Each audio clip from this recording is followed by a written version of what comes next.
Today, we're going to talk about how to do a Toeside 180 air on a strapless surfboard. So let's get into it.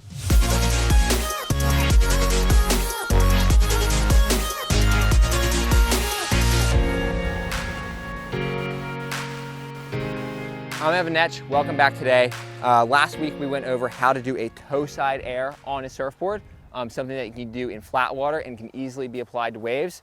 Today we're going to talk about how to turn that Toeside air into a Toeside 180, also known as an air reverse, a front side air reverse in surfing when your body's facing the wave. For me, really fun trick. I do it a lot and you can kind of build even more rotations off of this, but this is the basic and something I would say I apply in the waves maybe more than any other trick in onshore wind conditions. It's super fun to do front side airs in the waves in onshore wind, especially with that lift of the kite. You're facing the wave, and doing that air reverse or doing that Toeside 180 feels really good. It's super fun, and it's just, I think, one of those basic tricks that really roots itself in surfing, and having a bit of a surfing background, I naturally enjoy it a lot. So let's talk about how to do that Toeside 180. So starting off in just say flat water, in a lot of ways flat water can be harder because you don't get that same pop, you don't have that same, ramp to go off of that you have in waves, but it's a great way to build that foundation because the challenge in waves is while you do have a better ramp, every wave's different and it's a bit inconsistent. So I learned this in flat water, then I took it to the waves in the future. So as I'm leaving to do this Toeside 180, just like your regular Toeside air, want to really have the kite fairly high, just have our top hand on the bar. That way our backhand can really reach into the wind, help open up your shoulders, help you get control over that Toeside edge on your board. My back foot kind of moves back. Normally when I'm riding in my Toeside edge, I'll be maybe a little further forward on the board.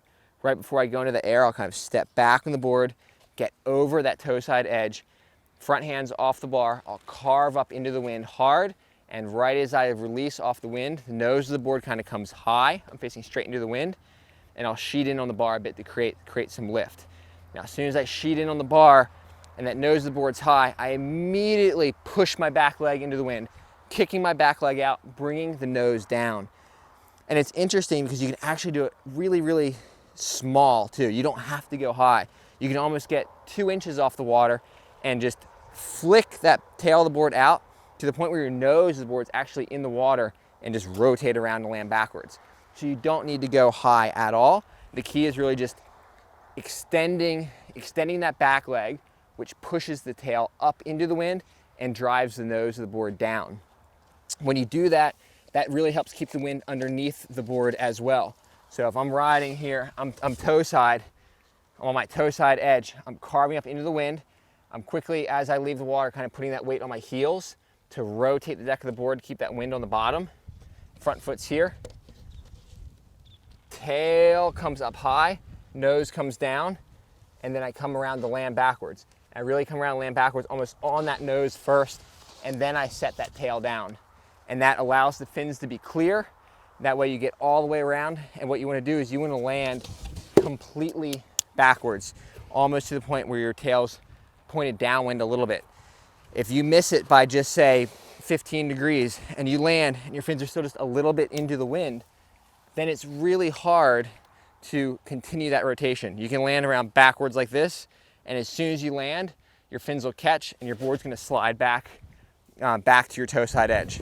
So as you rotate around, really focus on extending that back leg so you can get that tail of the board all the way around so you can land truly backwards. Now, as I do that, I go in the air, I'm doing that rotation. To get that back leg around, I'm bringing that front hand back onto the bar. So I'm moving my upper body and lower body at the same time, and I'm landing. And now as I land backwards, my front hand comes off the bar. So I switch hands. That helps me look over this shoulder. That really helps me keep my momentum. I let go of this hand and opens my body back into the wind. Now, as I open my body back into the wind, I'm landing and I'm facing this way. You can land and you can face this way. If you do that, as soon as you land, more than likely, you're gonna switch straight back to your Toeside edge, which is totally fine.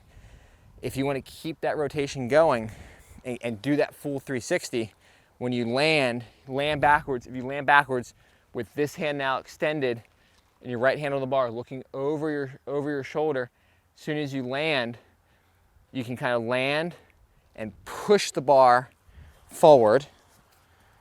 Hopefully your lines don't snag on your board when you're in the water. You can land backwards, push the bar forward with this hand. As you push the bar around your body, your lines go up and over you, and you'll slide right around, all the way around, and come out riding toe side again in a nice position. So you'll have done a full 360 at that point. You're starting on your toe side edge with your left hand on the bar. You're going up into the wind. As you come around, you land. We put our right hand on the bar. We land, we push the bar around our body into the wind, so that now that we're on the water, we keep rotating and we come around back out our toe side direction to do a full 360. So if you're in the waves, I think that's kind of what you aspire to do. You leave on that toe side edge, you bring the board around, you land backwards, you push that bar around. That way you complete the 360. It just feels better, feels more complete. So that is the toe side 180, going into an air reverse where you spin all the way around. And then obviously you can take this, you can grow it into a full toe side 360 or a toe side front roll. Whatever you choose to call it. So that is the basics on doing a toe side air, doing a toe side 180. I hope this helps. Let me know if it helped you. Please reply in the comments below if this helped you out in the waves, in your flat water riding, if it was helpful, or if you think I really missed something and there's something you'd like to add to the conversation, I'd love to hear it. So please feel free to leave that in the comments below. Thanks so much for joining us again today, and more to come in the future.